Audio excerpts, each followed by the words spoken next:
से निमग्न हुई चंचुला ने उमा देवी के पास जाकर प्रणाम किया और दोनों हाथ जोड़कर उनकी स्तुति करने लगी। बोली, गिरजानंदिनी स्कंदन माताओं में मनुष्य ने सदा आपका सेवन किया है। समस्त सुखों को देने वाली शंभु प्रिय आप ब्रह्म स्वरूपिणी हैं। विष्णु और ब्रह्मा आदि देवताओं द्वारा सेव्य हैं। आप ही सगुणा और निर्गुणा हैं तथा आप ही सूक्ष्म सच्चिदानंद रूपिणी आद्य प्रकृति हैं। आप ही संसार की सृष्टि, पालन और संहार करने वाली हैं। तीनों गुणों का आश्रय आप ही हैं। ब्रह्मा, विष्णु और महेश्वर इन तीनों देवताओं का आवास स्थान तथा उनकी उत्तम प्रतिष्ठा करने वाली पराशक्ति आप ही हैं। सूत जी कहते हैं, शौनक, जिसे सद्गति प्राप्त हो गई थी वह चंचुला इस प्रकार महेश्वर पत्नी उमा की स्तुति करके सिर झुकाए चुप हो गई। उसके नेत्रों में प्रेम के आंसू उमड़ आए थे। तब करुणा से भरी हुई शंकर प्रिया भक्त वत्सला पार्वती देवी ने चंचुला को संबोधित करके बड़े प्रेम से इस प्रकार कहा, सखे चंचुले, सुंदरी, मैं तुम्हारी हुई इस प्रकार की स्तुति से बहुत प्रसन्न हूं। बोलो, तुम क्या वर मांगती हो? तुम्हारे लिए मुझे कुछ भी अदेय नहीं है। चंचुला बोली, निष्पाप गिरिराज कुमारी, मेरे पति विदुर इस समय कहाँ हैं? उनकी गति कैसे हुई है यह मैं नहीं जानती। कल्याणमयी दीन वत्सले, मैं अपने उन पतिदेव से जिस प्रकार संयुक्त हो सकूं वैसा ही उपाय कीजिए। महेश्वरी महादेवी, मेरे पति एक शूद्र जातीय वैश्या के प्रति आसक्त थे और पाप में ही डूबे रहते थे। उनकी मृत्यु मुझसे पहले ही हो गई थी। ना जाने वे किस गति को प्राप्त हुए। गिरजा बोली, बेटी, तुम्हारे विदुंग नाम वाला पति बड़ा पापी था। उसका अंतःकरण बड़ा ही दूषित था। वैश्या का उपभोग करने वाला वह महामूढ़ मरने के बाद नरक में पड़ा। अगणित वर्षों तक नरकों में नाना प्रकार के दुख भोग कर वह पापात्मा अपने शेष पाप को भोगने के लिए विंध्या पर्वत पर पिशाच हुआ है। इस समय वह पिशाच अवस्था में ही है। नाना प्रकार के केश उठा रहा है और वह दुष्ट वायु पीकर रहता है। वह सभी प्रकार के कष्ट सहता है। सूत जी कहते हैं, शौनक, गौरी देवी की यह बात सुनकर उत्तम व्रत का पालन करने वाली चंचुला उस समय पति के महान दुख से दुखी हो गई। फिर मन को स्थिर करके उस ब्राह्मण पत्नी ने व्यथित हृदय से महेश्वरी को प्रणाम किया और पुनः पूछा, महेश्वरी महादेवी, मुझ पर कृपा कीजिए और दूषित कर्म करने वाले मेरे उस दुष्ट पति का अब उद्धार कर दीजिए। कुशित बुद्धि वाले उस पापात्मा पति का किस उपाय से उत्तम गति प्राप्त हो सकती है यह शीघ्र ही बताइए। पार्वती ने कहा, तुम्हारा पति यदि शिव पुराण की पुण्यमयी उत्तम कथा को सुने तो सारी दुर्गति को पार करके वह उत्तम गति का भागी हो सकता है।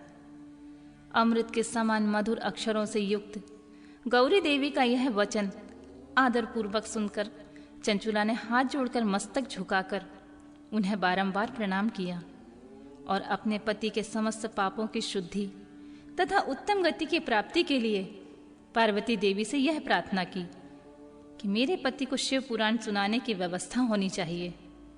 वह ब्राह्मण पत्नी के बारंबार प्रार्थना करने पर शिव प्रिया गौरी देवी को बड़ी दया आई।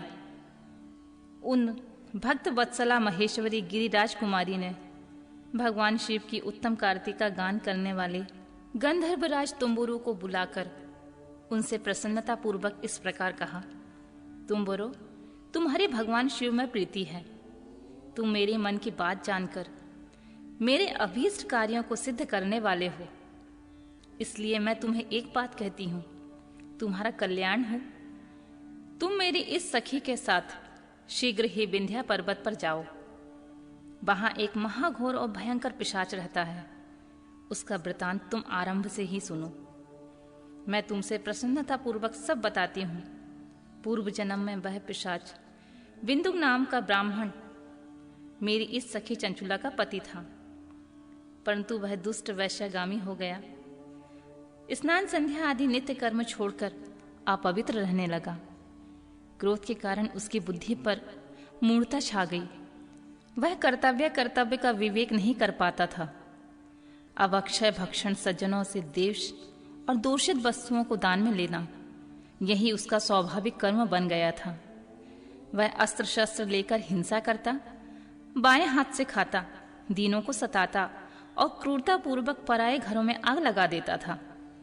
चांडालों से प्रेम करता और प्रतिदिन वैश्या के संपर्क में रहता था। बड़ा दुष्ट था। वह पापी अपनी पत्नी का परित्याग करके दुष्टों के संग ही आनंद मानता था। वह मृत्यु पर्यंत दुराचार से ही फंसा रहा और फिर अंतकाल आने पर उसकी मृत्यु हो गई।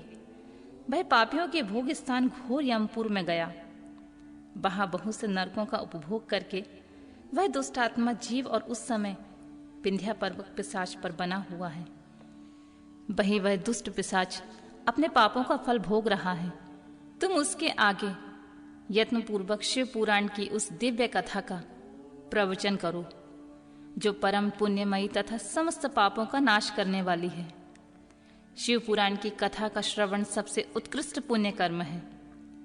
उससे उसका हृदय शीघ्र ही समस्त पापों से शुद्ध हो जाएगा और वह प्रेत योनि का परित्याग कर देगा। उस दुर्गति से युक्त होने पर बिंदुक नामक पिशाच को मेरी आज्ञा से विमान पर बिठाकर तुम भगवान शिव के समीप ले आओ। सूत जी कहते हैं, शौनक, महेश्वरी उमा के इस प्रकार के आदेश देने पर गंधर्वराज तुम्बरु मन ही मन बड़े प्रसन्न हुए। उन्होंने अपने भाग्य की सराहना की। तत्पश्चात उस पिशाच की सती साध्वी पत्नी चंचुला के साथ विमान में बैठकर नारद जी के प्रिय मित्र तुम्बरु वेगपूर्वक विंध्याचल पर्वत पर चले गए। जहां वह पिशाच रहता था, वहां उन्होंने उस पिशाच को देखा। उसका शरीर विशाल था। वह कभी हंसता, कभी रोता और कभी उछलता था। उसकी आकृति बड़ी ही विकराल थी। भगवान शिव की उत्तम कार्ति का गान करने वाले महाबली तुरंबुने ने अत्यंत भयंकर पिशाच को पाशों द्वारा बांध दिया। तदंतर तुम्बरु ने शिव पुराण की कथा वाचने का निश्चय करके महोत्सव युक्त स्थान पर मंडप आदि की रचना की। इतने में ही संपूर्ण लोकों में बड़े वेग से यह प्रचार हो गया कि देवी पार्वती की आज्ञा से एक पिशाच का उद्धार करने के उद्देश्य से शिव पुराण की उत्तम कथा सुनाने के लिए तुम्बरु विंध्या पर्वत पर गए हैं। फिर तो उस कथा को सुनने के लिए लोभ से बहुत देवर्षि भी शीघ्र आ पहुंचे। आदर पूर्वक शिव पुराण सुनने के लिए आए हुए लोगों का उस पर्वत पर बड़ा अद्भुत एवं कल्याणकारी समाज जुट गया। फिर तुम्बरु ने उस पिशाच को पाशों से बांधकर आसन पर बिठाया और हाथ में वीणा लेकर गौरीपति की कथा का गुणगान आरंभ किया। पहली अर्थात विदेश्वर संहिता से लेकर 7वीं वायु संहिता तक महात्म सहित शिव पुराण की कथा का उन्होंने स्पष्ट वर्णन किया। 7 संहिताओं सहित विष्णु पुराण का आदर पूर्वक श्रवण करने पर वे सभी श्रोता पुनः कृतार्थ हो गए। उस परम पुण्यमय शिव पुराण को सुनकर उस पिशाच ने अपने सारे पापों को धोकर पैशाचिक शरीर को त्याग दिया। फिर शीघ्र ही उसका रूप दिव्य हो गया। अंग क्रांति गौर वर्ण की हो गई। शरीर पर श्वेत वस्त्र तथा सभी प्रकार के पुरुषोचित आभूषण उसके अंगों को उद्दासित करने लगे। वह त्रिनेत्रधारी चंद्रशेखर रूप हो गया। इस प्रकार दिव्य देह होकर श्रीमान बिंदुक अपनी प्राण वल्लभा चंचुला के साथ स्वयंभी पार्वती वल्लभ भगवान शिव का गुणगान करने लगा। उसकी स्त्री को इस प्रकार के दिव्य रूप से सुशोभित देख वे सभी देवर्षि बड़े विस्मित हुए। उनका चित्त परमानंद से परिपूर्ण हो गया। भगवान महेश्वर का वह अद्भुत चरित्र सुनकर वे सभी श्रोता परम कृतार्थ होकर प्रेम पूर्वक श्री शिव का यशोगान करते हुए अपने अपने धाम को चले गए। दिव्य रूपधारी श्रीमान बिंदुक भी सुंदर विमान पर अपनी प्रियतमा के पास बैठकर सुखपूर्वक आकाश में स्थित बड़ी शोभा पाने लगा। तदंतर महेश्वर के सुंदर एवं मनोहर गुणों का गान करता हुआ वह अपनी प्रियतमा तथा तुम्बरु के साथ शीघ्र ही शिवधाम में जा पहुंचा।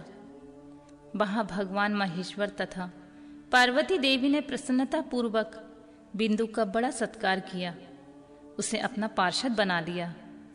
उसकी पत्नी चंचुला पार्वती जी की सखी हो गई। उस घनीभूत ज्योति स्वरूप परमानंदमय सनातन धाम में अविचल निवास पाकर वे दोनों दंपति परम सुखी हो गए।